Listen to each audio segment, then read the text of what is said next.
Gjithçka në këtë hapësirë lëviz. Dhe lëvizja është ndryshim, nuk është në këtë vend. Ujërat, pemët, bimët, kafshët, çdo gjë në univers ndryshon, lëviz. Për të shpjeguar këtë ka një shprehje që arabët i thonë, njeriu nuk zbret në të njëjtin vend me lumë 2 herë. Të thosh ti unë kam zbritur fiks në këtë vend. Thotë ti po zbret në ujëra të reja. Nuk janë ato ujëra. Kjo është shembulli më i mirë për treguar që njeriu nuk mund të jetë një lloj, është pamundur të jetë një lloj. Gjithçka në këtë hapësirë ndryshon dhe lëviz.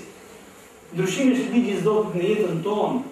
Ne dimë se ecë njeriu si formohet ai. Në çdo ditë gjëra të reja ndodhin me trupin, mendjen, opinionet e njeriu, lajmet që ne bëjmë, konfrontet me njerëzit, çdo gjë që ne synojmë dhe i flasim tjetrit apo tjetrit apo neve, ka një qëllim, të ndryshojmë pozicionin e tjetrit. Dhe fakti ndryshon, është e pamundur të thotë dikush unë kam ngritur pa ndryshuar. Për mirë dhe për keq njeriu ndikohet. Sepse ligji i ndryshimit është ligj që vepron me forcë, është kot fort. Nuk ka kush që mund ta provallojë atë. Është si puna e një popull që nuk ka ndryshuar ose se kanë pranuar ligjin e ndryshimit, çfarë ka ndodhur me ta? Kanë dhënë vendim për vetvrasje. Që do të thonë ata janë shkatëruar. Nëse popujt nuk kanë pranuar ndryshimin, i cili jo është imponuar, dhe kanë vazhduar të jetojnë në të njëjtën formë që kanë jetuar përpara shumë vitesh, me kalimin e kohës, ata janë shkatëruar. Dhe po të shikoni, të gjithë popujt që kanë patur lavdi në historinë njerëzore, në momentin që kanë filluar duke rënë, nuk kanë pranuar të ndryshojnë, dhe ndryshimi është i hidhur, nuk është i lehtë, ata kanë shkuar në shkatërimit. Kjo është ligji i Zotit, si puna e ujit. Ai që lëviz, ai pihet, ai ka djallëri, por ai pranon të ndryshojë. Ai që nuk lëviz, le sa do i marrë një tjetër. Ai shkon drejt një uji i cili nuk bën as për veten e tij, as për gjallëritë që janë brenda saj, kthehet thjesht në një vend që vjen erë keq. Që nuk është ka jetë në atë vend. Kështu është puna e jetës njerëzore. Ai që është fiks, që është stabil, që është i pandryshueshëm, është vetëm një shtatam të ndryshon. Mbi të nuk bie ndryshim, ai është Zoti që bën ndryshimin. Walam yakun lahu kufuwan ahad. Nga cilësitë e Allahut është se asgjë atij nuk i ngjan. Është vetëm që nuk ndryshon. Dhe ka kërkuar prej çdo kujt që ndryshon. Prandaj nëse njeriu se pranon ndryshimin, por jo zhvillon ndryshimin, po flasim për ndryshimin për nga mira, për të qenë zhvillim. Nëse ne nuk e pranojmë atë dhe nuk pranojmë të përbeshim krahë të hyjmë atij, ne kemi caktuar thjesht veç shkatërimin, asnjë gjë tjetër. Tani futemi tek tema ime. Dëshira është mjaft e madhe tek unë, tek ju, tek çdo musliman që ndryshoj gjendje, apo jo? Nuk besoj se ka njeri që është i kënaqur me situatën e muslimanëve në 4 anë të botës. Të gjithë duan që të ndryshojnë gjendje, por duhet jemi të bindur për diçka. Aq sa e ke dëshirën e madhe, aq do ta kesh dhe bindjen e fortë se Zoti për ndryshim ka caktuar ligj. Dhe nëse ti nuk e respekton këtë ligj, ti lutu pas. Kaq. Më shumë se lutja nuk ka gjë tjetër. Nëse nuk punon për të ndryshim, nuk ka të ndryshuar gjendja jonë. Cili është ligji për ndryshim? Është një citat i Kuranit famuljar, një ajet kuranor. 3-4 fjalë ka disi, por është ligj mbizotrues. Ai mbizotron mbi individin, mbi popujt, mbi gjithë historinë njerëzore. Inna Allaha la yughayyiru ma biqawmin hatta yughayyiru ma bi anfusihim. Zoti nuk ka për ta ndryshuar gjendjen e një kombi, e një populli, një bashkësie, thua çfarë të duash. Derisa ata vetë të ndryshojnë gjendjen e tyre. Formula është shumë e qartë. Zoti nuk ka për ta ndryshuar gjendjen e një populli me gjithë fuqinë që ka ai, me gjithë ato që ai mjafton të thotë diçka e vogël, ajo punë bëhet, ka marrë punë, nuk e ndryshon. Po pse? Sepse ka caktuar ligj.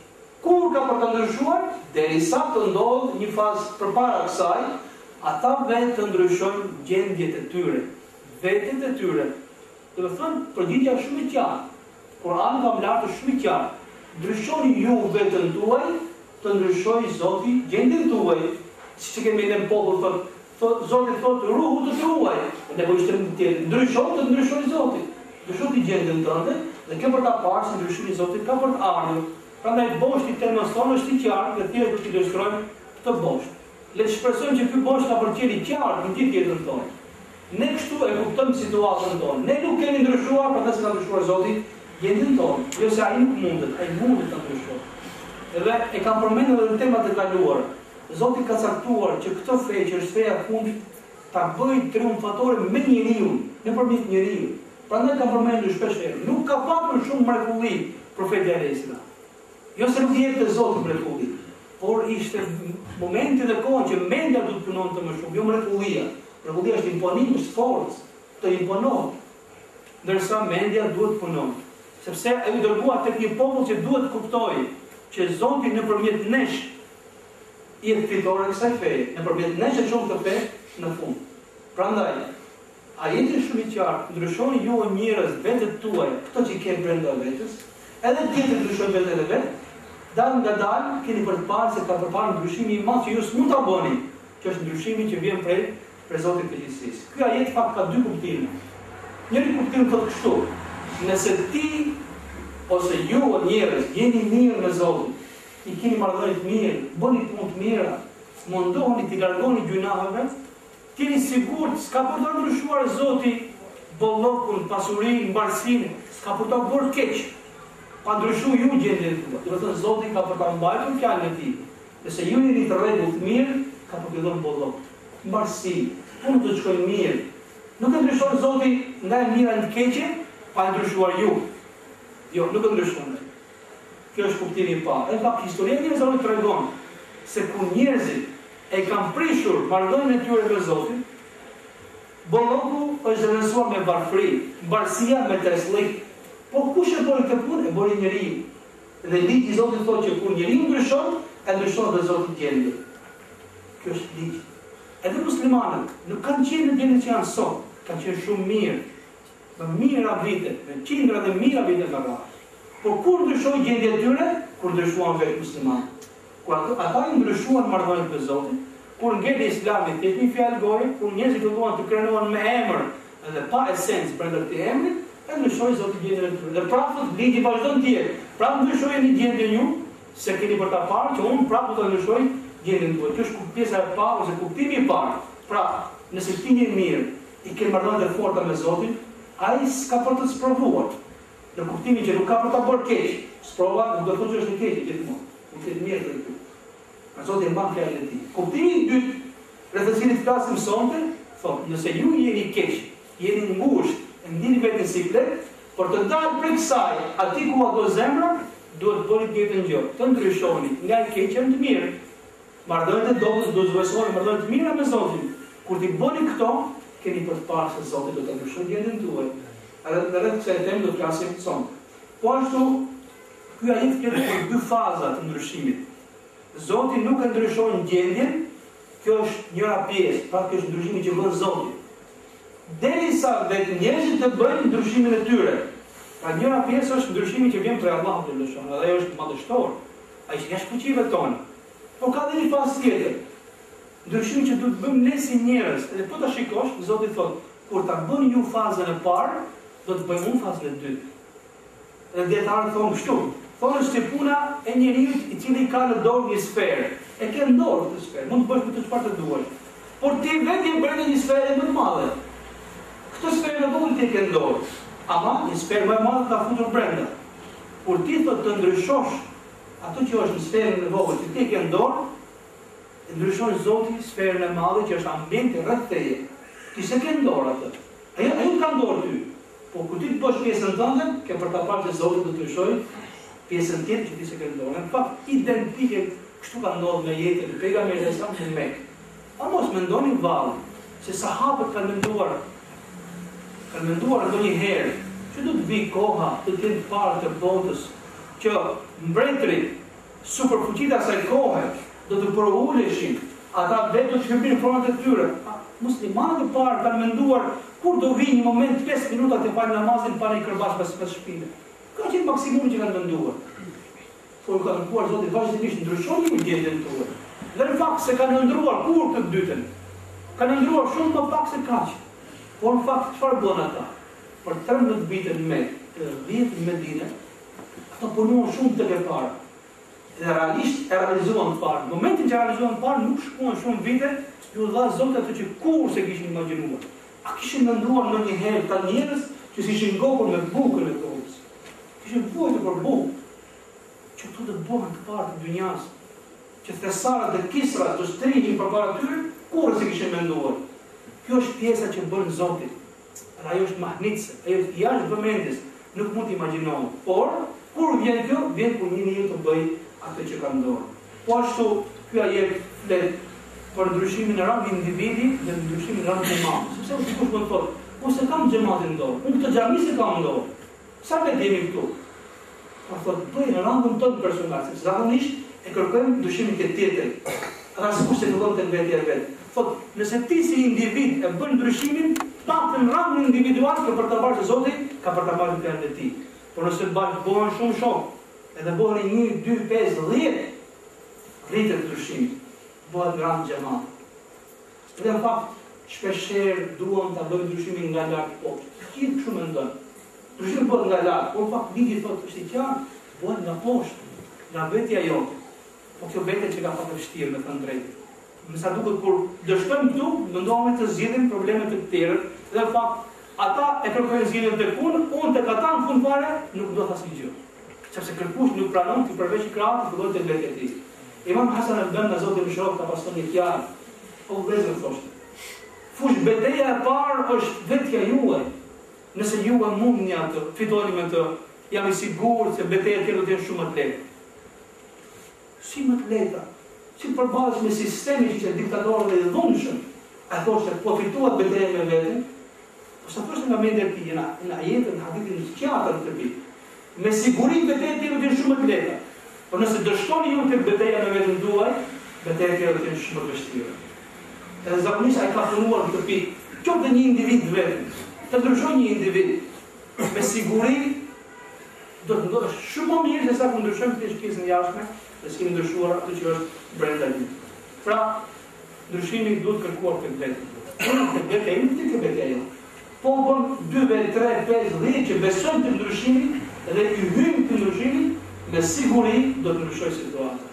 Prandaj mendoj se njerëzit të cilët duan të ndryshojnë situatën e kanë një rrugë, është pak e vështirë, të duket e largët, ta fillojmë të vetja, bismillah të vetja ime. Po thonë, po çfarë do bëj? Ja, ndryshova vetën time, çfarë ka ndodhur? Po që se çdo kush do mendon të kështu, dhe do punoni për këtë bindje, do të ndryshojë situata jo. Edhe historikisht, po të shikoni, çdo ndryshim që ka fatur sukses, ka filluar në të fortë. Çdo gjë tjetër që ka ndryshuar me imponim nga lart poshtë, mund të qenë mahnitse, ka vazhduar pa të dëshpëruar. Pse? Sepse brumi brenda është akoma i prish. Motori s'është rregulluar akoma, zemra akoma është e parregulluar. Edhe në fatkeqësisht, edhe në aspektin fetar, edhe kur flasim me të tjerë, edhe kur e prezantojmë fen, fatkeqësisht prezantojmë pjesën e jashtme. Nuk tentojmë të hyjmë brenda, të ndryshojë robi i njeriu vetë dhe vetë. Dhe kjo fakt bëri profeti Muhammed sallallahu alaihi wasallam. Ndryshimi shpeshherë është i pabesueshëm. Nuk besohet se mund ndryshojë situatën. Prandaj njerëzit nuk e ndrojnë shumë larg. Sepse thotë, do të vinë ndonjë kohë, siç tash shembull sahabëve. A do vinë ndonjë kohë që ta sahabe që s'u falin nga 2 rekat namaz me qetësi, do të dëgjohet fjalën e katërantë të botës, është pa imagjinueshme. Edhe dietarët për thonë që ndryshimi ndodh, duhet të kesh shumë besim. Po qëse ti je pesimist, ka dështuar puna për këtu, tregon një shembull. Edhe thonë, në kohën e Andaluzisë, të Spanjës së vjetër, ishin 3 shokë. Puna që bënin ishte puna më e rëndom që mund të ekzistojë. Pastronin qytetin nga mbeturinat. Cili kishte një gomar, shkonin gjithë ditën mbanin mbeturinat e qytetit dhe e çonin në vendin, po themi në sharrat e kumblidhin. Aty flinin, në kasovën. Kjo ishte puna që bënin din 3. Njëri prej tyre e pa situatën dhe thoshte, pse unë gjithë jetën do vazhdojmë kështu? Edhe filloi të mendoj se thosh që ai mund të bëjë diçka ndryshe. Jam i ri, gjithë do të kaloj kështu të formë. Mirë po fakt, kapitali më i madh që ishte gomari, secili kishte një gomar që ishte kapitali më i madh që ishte. Edhe i tha, dy shokë të vetë. Mendoni nëse unë bëhem mbret i këtij vendi, çfarë kërkoni për meje?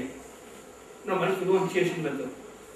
Ti ku do të mbret, ku do vjen ai ditë që ne bëhemi mbret. Maksimumi kemi që shesin gomar ban një kal, apo të bëjmë të punë një punë tjetër. Por pa ky fillon të beson me vetë. Kishte ëndër që ti shift. Edhe ndryshimi nuk është ëndër. Thjesht ëndër, është ëndër me bindje. Normalisht i pari tha, po që se ti do bësh mbret i këtij vendi, unë kam një kërkesë. Inshallah më shumë vend. Do të më kapish tha, do vendosh mbi gomarin tim, me kokë poshtë, me kam sipër, e të më shëtisësh gjithë vendin, e gjithë të mbinë me domatë me patate. Tallësh me mua. Këtë dua për te. Po që se bëhem tha, e këtë sigur të ta mbaj vendimin. Kemi tha, po sigur këtë bëhet me vërtet, pse mos kërkoj diçka tjetër? Tha, nëse ti tha do bëhesh, tha duan 100 kuaj, dhe duam një rrogë në muaj, çdo gjë tjetër. Edhe ti tha, inshallah do më tha, i bësh, po me mohabet mas akshamit domun. Edhe tha çfarë bëri ti? Nuk ndeti me të ëndra, se shpesh ne bëjmë ëndra, shikojmë ëndra. Por bëni një aventurë shumë e madhe një vend ti, shiti gomarin. Kapitali më të madh që ka shiti. Ka s'kishte gjë tjetër. Edhe dëgjoj se kërkojnë njerëz për ushtar. Edhe u fut në ushtri. Dalë filloi të rritën në postet e ushtrisë, u bë bodyguard për shoqëruesin mbretit. Ishte një besnik i fuqishëm dhe mbreti i besonte shumë. Pa pritës mbreti të vendi vdiq. Kishte një diagnoz që ishte i aftë të mbante frerën e mbretërisë. Edhe menduan bashkëshortja e mbretit i pëlqente se ishte njëri besnik, më vonë pranoi që ta ketë bashkëshort të njëri. Automatikisht në pak vite pa imagjinuar edhe ky vet, ai u bë mbreti i këtij vendi, pa ndërsa të rritet djalë. Masi u bë mbret, edhe i mori frerët e vendit në dorë, i shkoi mendja tek dy shokët e vet, që ishin kaluar vite, ai kishte në të kohë, ishte shoqërues të mbretit, edhe i tha ushtarëve të shkonin në vend. Aty paktën do jemi dy vetë, jam i sigurt se s'ka ndruar vend ata, aty janë. Tha do mi sillni të dy. Edhe i sollën, normalisht këto ushtarë të mbretit kërkojnë dy persona shkuan. Ai ata se njohën, se ndryshuan. Dhe tha, me një shokun tuaj kemi bërë një fjalë një natë, ka që ka vite përpara, ta ka ardhur koha të zbatohet kjo. Kërkuan se shkon, pare të përboja shumë, ta vallaj nga ty, ta ke për të madhe që kam premtuar. Edhe e mori dhe shërbiti, dhe sa u tallën gjithë njerëzit me të. Të tjerë i dhanë 100 kuaj edhe i dhanë çfarë kërkojnë. Shoqëruesi i tha këshilltarët, aty njëri bujar dhe falës, njëri tolerant, pse e bore këtë parë? Ka vallaj se bora për veten time. As nuk mendoj masi. Vetëm për një shkak. Ky njeri ka dyshim tek forca e Zotit. Ka dyshim se Zoti ndryshon gjendjen. Ky njeri tallet me ligjin e ndryshimit. Prandaj ka dëshat javi dukat këtij dhe gjithë njerëzve. Që ata që nuk besojnë se Zoti bën çudi, ata meritojnë këtë gjë. Por ai që dua unë të insistoj, nuk ishte vetëm ëndër. Ai hyrë në aventurë, dhe aventura u tregova shitë gomarin. Dhe pranoi çdo lloj pune. Por me punë dhe me bindje arritet atë të. Ashtu është puna e ndryshimit.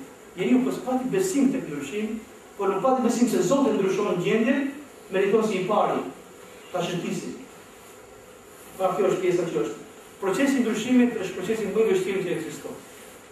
Edhe dietarët thonë do të shikosh se nuk është e vështirë të lëvizin malet nga themelet e tyre, nuk është e vështirë shkëltirat të bëhen gjelbërim e divat, nuk është e vështirë që lumen të ndryshojnë rrjedhën, por do të shumë vështirë të ndryshojë një njeri.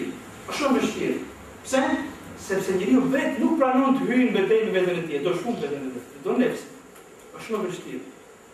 Procesi i ndryshimit është proces i vështirë, por është i domosdoshëm. Pse është i vështirë? Sepse ndryshimi do të thotë dalësh nga e vjetra. Dhe njeriu ka frikë dalë nga e vjetra. Shpeshherë e shndron vjetrën. Pse arabët kurëshët kur i ofroi Islami nuk pranonin bosh musliman? Thosh, e i keni gjetur të parë tanë një fe dhe ne vazhdojmë në atë fe. Kishin frikë nga e re. Ndryshimi kërkon që të dalësh nga vjetra. Jo gjithmonë e vjetra është e keqe. Njëherë e vjetra është në dritë, por nga njëherë është të blokon, lirë, nuk të dalësh. Robi ka frikë dalë nga vjetra, prandaj është i vështirë ndryshim, prandaj ne. Edhe në atë individual, po marrë shembull më të lehtë, më të thjeshtë. Me latu hanin, të gjithë nuk ka njëri beso që i pitu hanin e thotë që është mirë. Ka frikë dalë nga vjetra. Sa dosha nuk do bëj diçka të tillë, dosha do të them prapë. Atëherë çka do të thotë? Prandaj është vështirë. Është vështirë sepse ndryshimi nuk është sipërfaqësor. Thjesht beduinët o majtësorët ku ka qenë telefon celular edhe kompjuter më thonë që ndryshuan ata. Teknologjia nuk bën ndryshim, bën një pjesë, por shumë të vogël. Ndryshimi është ndryshim në mendje, në shpirt, në zemër, në kulturë, në gjithçka, në katër anë. Mund të shkosh njerëz realisht, s'kan parë më, këtu celularin gjithë, me telefonin gjithë, në gjitha vendet ka hyrë ky lloj mjeti. Por t'ja mendon se kanë ndryshuar këta njerëz realisht, u bën njerëz civilizuar, se kanë telefon celular në modelit fundit. Ka ndryshuar shumë pak. Thjesht tani nuk flasin në telefon. Në gjithë të tyre nuk ka ndryshuar. Ose si shembulli i njeriu që është rritur në komunizëm dhe pretendon se është demokrati më i madh. Po fakt, edhe kur flet, dhe pse mund të jetë kryetari, ai është me atë mentalitet. Po mund të jesh në një vend tjetër që kanë jetuar njerëzit në demokraci, mund të jetë përfaqësuesi i Partisë Komuniste. Por forma se ai e trajton problemin është shumë demokratike. Sepse ai është mësuar me ndryshimin, është në shtrup, kurse ky tjetri thjesht ka ndryshuar sipërfaqen, nuk ka ndryshuar gjëra brenda. Prandaj është vështirë ndryshim, se duhet me kap me bismillah, me themel, do të ndryshojë gjithçka.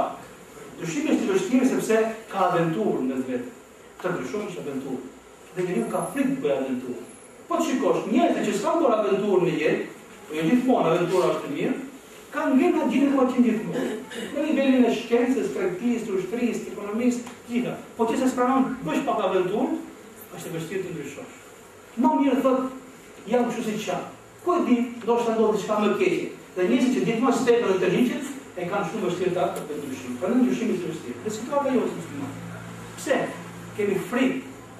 E para e dyta, ne mundohemi të ndryshojmë të jashtëmen. Ne ndryshojmë me mekra, me xhelabia, shumë rraf, forma namazit u kry. Kjo as ABC s'ke duruar akoma. Nuk ka tentuar këtë kurrë pejgamberi. Kjo ka ardhur, ka shoqëruar, ka punuar me zemrën sepse ajo është realisht është burimi dhe është promotori i ndryshimit. Momenti që ai ndryshon do të vinë më pas. Atëherë vjen tek pyetja që është thelbi i kësaj. Çfarë të ndryshon? Çfarë duhet të ndryshojmë ne që ta ndryshojë Zoti gjendjen tonë?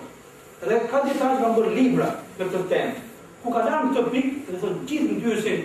Po çfarë duhet të ndryshojmë? Ne që të ndryshojë Zoti thotë, nëse keni kuptuar këtë pyetje e keni marrë në përgjigje. Pse keni marrë përgjigje? Nëse besoni që ju duhet të ndryshoni dhe ne duhet të ndryshojmë, kjo është maksimumi. Se robi po su bind në çka të tillë, nuk ndryshon. Atëherë thotë shumë teknike, shumë e lehtë të them se çfarë duhet të ndryshojmë. Pra, kur njeriu bindet që ai duhet të ndryshojë, ka ndryshuar veten vetë ai, edhe ne gjithë ndryshojmë veten tonë, e kemi marrë 80% mund të themi të përgjigjes. Tjetra është komplet çështje teknike. Unë nuk pretendoj se do të shpjegoj sonte gjithçka çfarë duhet të ndryshojmë neve, por në 2-3 aspekte jam përqendruar. Ne si musliman duhet të ndryshojmë aspektin tonë shpirtëror. Marrëdhëniet tona me Zotin, mos janë formale, shpeshherë formale. Jemi shumë të përkushtuar në formën, me gjithë respektin që pse është pjesë e fesë, se si mbajmë këmbët, ku i mbajmë syt, si ku i vendosim duart, por po të shikosh, kjo na ka tërheq në një pikë që është shumë delikate. Jemi të pak përqendruar ta pyesim veten sa përqind isha në namazin tim. Sa i ndjeva këtë namazin?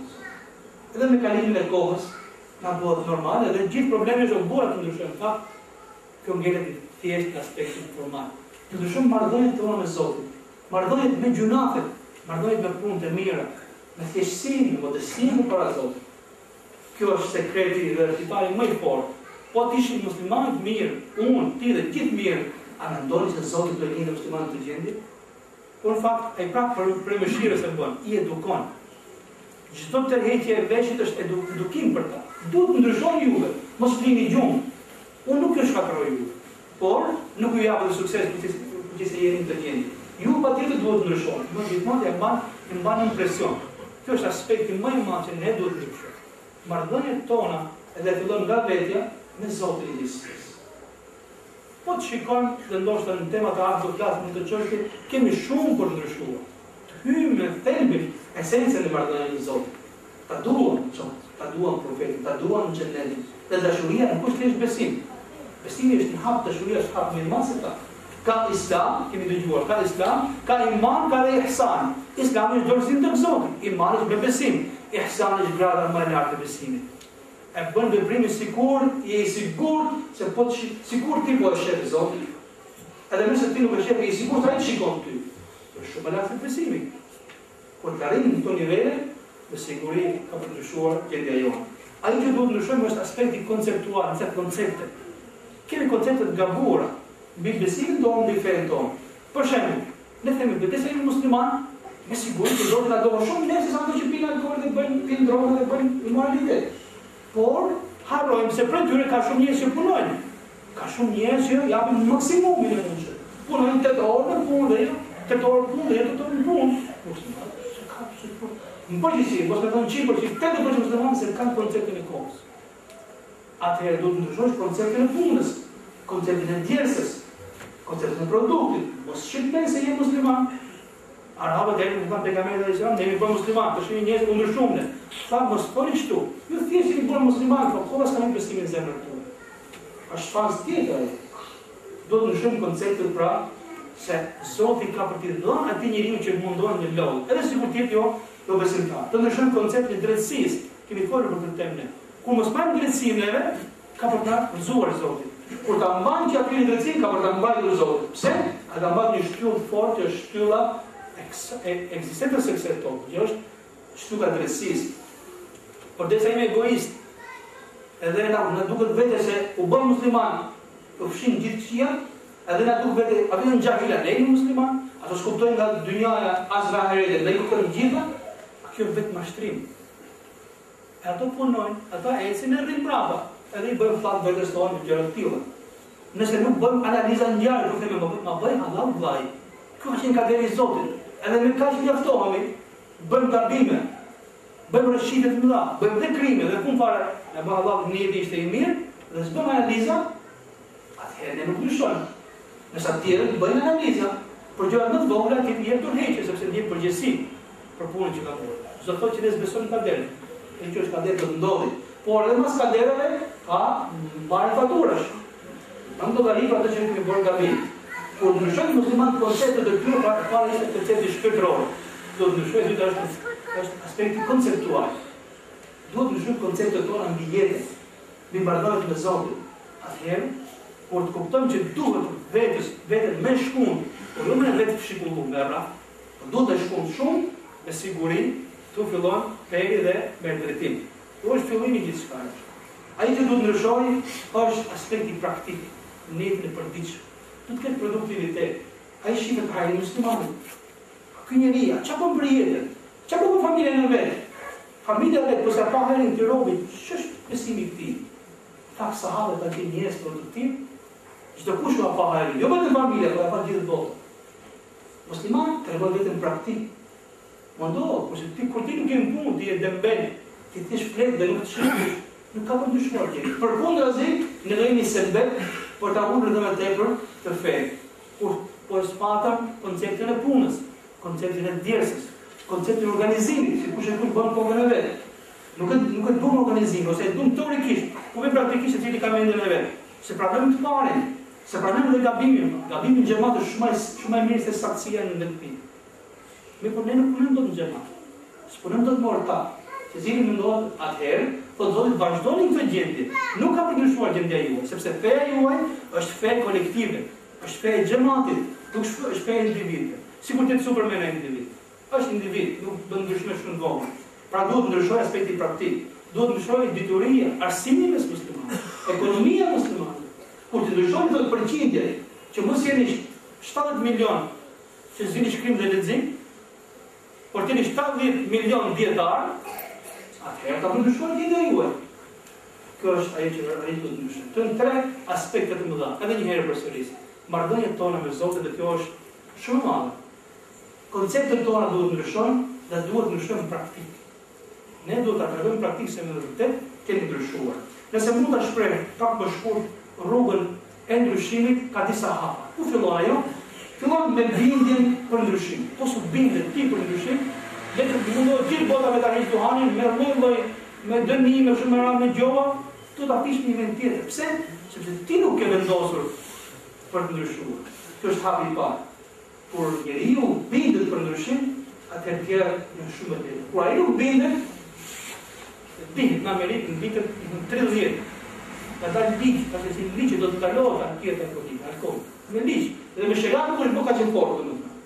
Dhe ka pas burgime, ka pas domethënë gjoba maramense, miliardë gjoba. Por fund fare dështoi shteti përpara individëve. Pse? Njerëzit nuk ishin bindur që duhet ta bëjnë një veprim të tillë. thjesht mundohesh bindja është më e madhe që. Edhe ne duhet ta nisim ndryshimin nga bindja në të. Hapi i dytë është ndryshimi fillojë tek vetja jote. Kujdes se zakonisht e fillon këtë tjetri. Baba kërkon nga fëmia. Burri tek grua, dhe ana sjellës, mësuesi tek nxënësi. Është shumë e rrallë shkollë, por në fakt nuk e kemi hyrë punës me besimrat tek vetja jote. Ndryshimi fillojë tek vetja jote.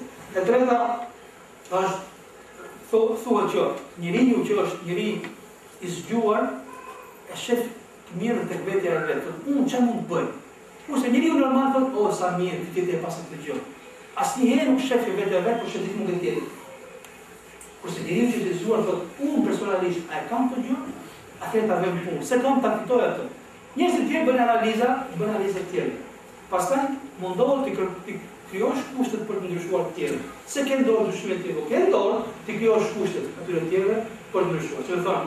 Ne kemi ndryshuar si individ, por duhet të xhamati të ndryshojë. Tani nga dalë të krijojmë kushtet edhe njerëzve të tjerë që ta bëjnë të ndryshim, pastaj vin tek ajo mos u justifiko. Dëgjoje kritikën deri në fund. Mos u mërzit. Jo po mua kisha njërin e mirë, sepse njeriu që do të ndryshojë, ai dëgjon deri në fund. Ka një qëllim më të madh. Ai që mërzitet në 2-3 kritika, ai nuk do ndryshimin. Ti pëlqen vetë. As shumë as më pak. E fundit fare ki durim deri në fund. Pas pa durim deri në fund, do të rrezohesh. Nëse ndikim këto rrugë, në këto hapa dhe nuk janë të lehta, janë vështira.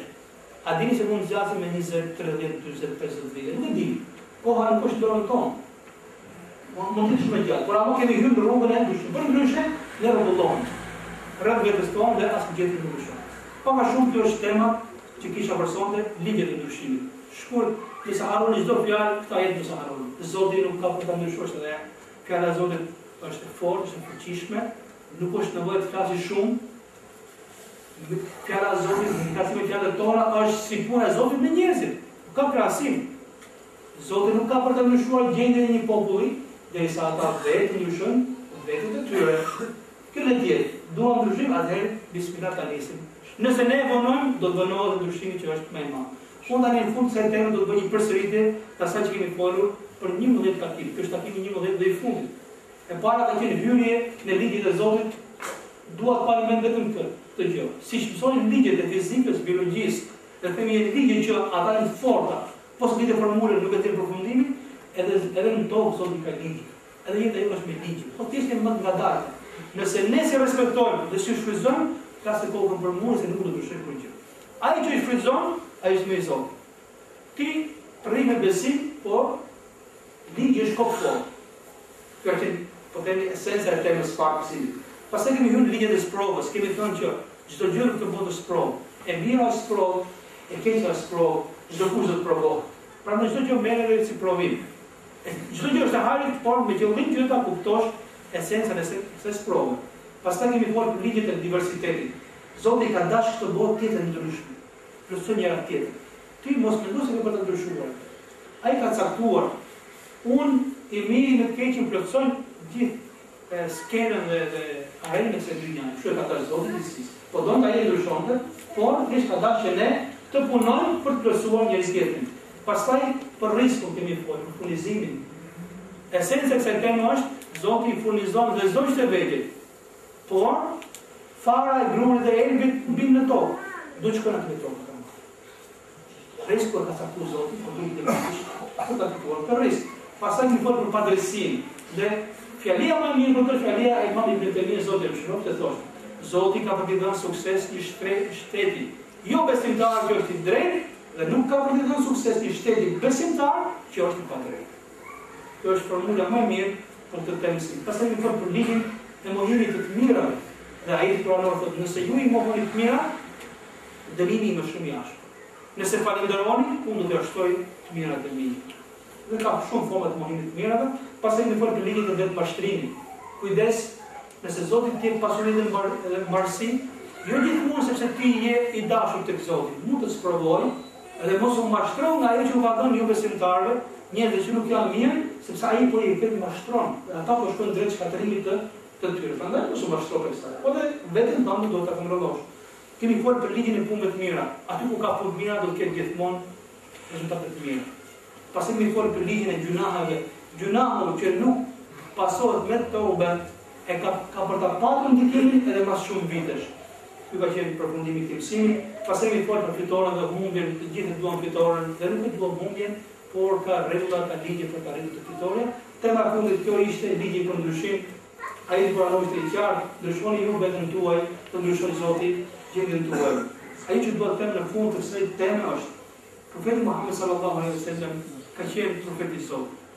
Ka folur me shpallje për Zotin, por në shumë shembuj nuk ka përdorur shpallje. Çka ka përdorur në parashikimet që ka bërë? Ka përdorur këto ligje. Ai ka kuptuar se Zoti ka ligje në tokë.